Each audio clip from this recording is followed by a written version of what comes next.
But let's move on to college basketball preview. Today is the first day of college basketball.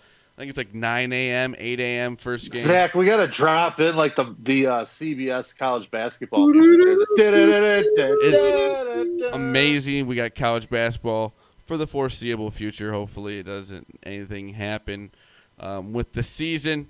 But boys, how pumped are we for a little basketball? We all love football, but we're ready for to get back to the basketball. I know, Boomy, it's your favorite time of year.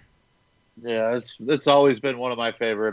Probably like running back in my family. That's like we've got a deep connection to college hoops with my dad, and my brother. So this is a big one for me. I love it. I love it. I love it. Best time of the year. College And college basketball is don't awesome. know if you don't know much about college basketball, but you know like the traditional blue blood and the name, Duke, Kentucky, Carolina, this is the year to kind of get back into it because I feel like there's going to be a lot of chalk early in the year because there's a lot less non-conference games.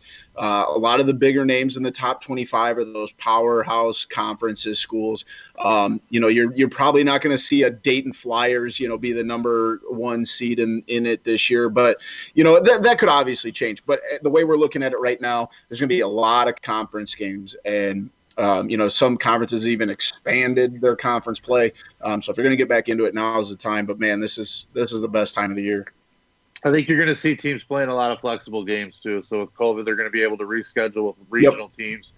There's so many Division I basketball teams, so each state has a few. Was there like 300 a few something teams starting up today? Yeah, 350, 360, something like that when it's all said and done. So you're going to be able to schedule teams that in your region if maybe a Northern plays ISU because both of them had COVID cancellations from the opposing teams or something like that. So there's going to be ways to hopefully get a lot of the games in or get more games in, and I love the idea of the bubble tournament at the end of the year. I think that's the only way to make it work. Some conferences are talking about doing conference bubbles once January 1st hits because the kids are in online classes anyway. I mean, get them together in whatever city and just play all your stuff there. It's going to be really interesting. And like today, we have games starting. There's already 20 games either postponed or canceled. So it'll be interesting to see how teams kind of navigate those waters. And we've talked about that in every major sport so far. But, they've got it done. They've got through it. But yeah, I'm really excited. It'll be interesting to see what the level of play looks like. Matt, I know you're, deep into it, but like, what is these first weeks of games going to be like as far as execution? Because a lot of programs have had to suspend practices for 2 weeks because someone catches COVID, or they have to, maybe only practice a couple times before they go into their first game. So it'll be, and the summer stuff was non-existent. So I'm really excited to see what the level of play is for the first month or so. Well, it was interesting to me. I was reading an article actually earlier this morning. It was an interview with Roy Williams about Caleb Love.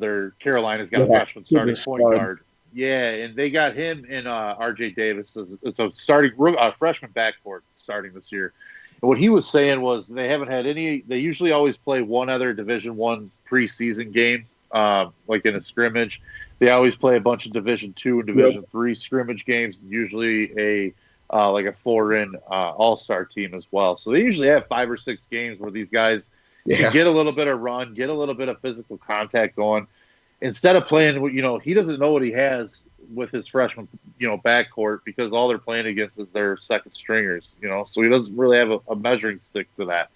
So I think it's going to be interesting there. On the flip side, though, with teams that are heavily loaded with freshmen, I think you're not going to have that early season jitters that you see with the packed gyms on a Saturday night. You're not going to have guys that are going to be, kind of shitting themselves a little bit, when they have to go to Cameron Indoor when it's a screaming gym, when all of a sudden it's just 2 hoops that you're used to playing on in a quiet gym. So I think that's going to make a big impact in a lot of ways with some of the freshmen. I think some of those guys might be able to make a little bit more of an impact than you would see early on. 100%. I didn't even think about that. When I was with the NIU women's team, we would scrimmage against UW Milwaukee every year. And then we would play 2 exhibition games against like a D2 or D3 school. Then you pick up like an interstate, other small school. So you have 4 games before you're really kind of quote unquote. Even some of those barnstorming semi-pro teams, they'd play teams like that, So they're losing out just on a lot of Just the scrimmage time alone. Yeah. I think the early play these first couple of weeks, I know Vegas will obviously respond, but I think there's going to be quite a bit of unders. You think? Depending, obviously, on what they adjust the lines at. Yeah, man. It's gonna be interesting. I think it could go the other way. Haven't played competitive games since the beginning of March. Defenses will be bad. We got to talk local though. How about the Big Ten this year? The Big Ten is going to be absolutely loaded. Loaded. It's going to be awesome. I think there's 3 or 4 teams in the top 10. No, it's like 6. Oh, in the top 10. I'm sorry. I thought you said they got 4. I think 4 in the top 10. So 4 legit title contenders. You know, in Iowa, Illinois. Really and truthfully, COVID helped a lot of those teams with the way the draft happened, and then a lot of those teams got their players back. Michigan's good. You know, Michigan State's always going to be tough. They're never going to be an easy out. Ohio State's got talent. Purdue's going to be. And you know what the wild thing is Penn State was going to have a really nice year, and then their coach ends up kind of walking away after some controversy, like a month ago. You know, so like that it obviously could be a 10-team league, but it had an opportunity to be an 11-team league. You know, like it was maybe going to be last year, but they're gonna have 8 or 9, I think. But the Big Ten, I think, right now speaking, is the best conference in the country. I think you are correct, Boomy. I don't think it's really close. I think just look at the top, even 25, and you'll notice that. Yep. And Gamer's a big U of I fan, right? Yeah, they are. They're going to be good. U of I is going to be outstanding. Be awesome. I'm excited. I'm just excited. That freshman Adam Miller is going to be a really good fit for those guys too. I think he's a distributing point guard. It sounds like a little bit. He doesn't need to have the shoot first mentality with. And he played high school ball with AO, so they kind of grew up. Oh, did he really? I didn't even realize that. They both went to Morgan Park. Oh boy, he was even better fit than I thought. Then that was the last state championship I saw. Miller was a junior and AO was a senior. Huh? That team was unbelievable.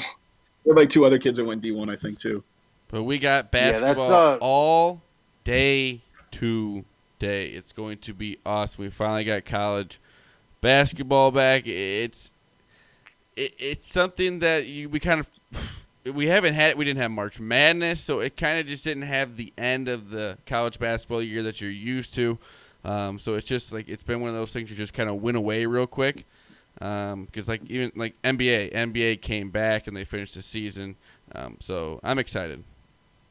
What would you guys say if you had to pick like one team, one player, whatever it may be, that you're looking forward to seeing this year? I'm really looking forward to Illinois, honestly. I know that's whatever. I don't have a team. That's a totally fair. I don't have a team, but I've point. always liked to watch Illinois, and I've always wanted they to could be win good. it. They have the talent to win it this with year. With them getting players back that they didn't think they were going to get back, and the way that the Big Ten is going to be, if they can be dominant in this conference, it's going to be exciting.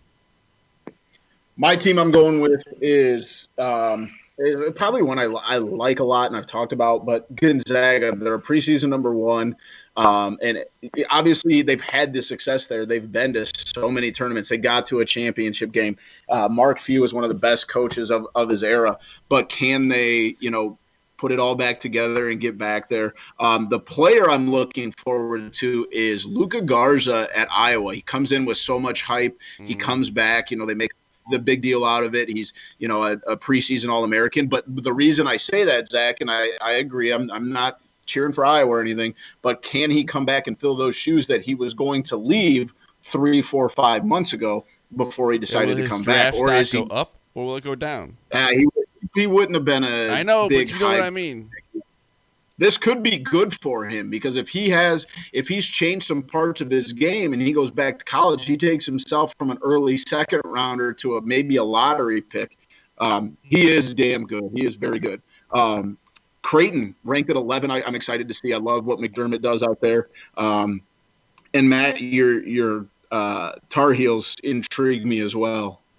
They got 4 good bigs. It's going to be a little bit of a bounce back Carolina team.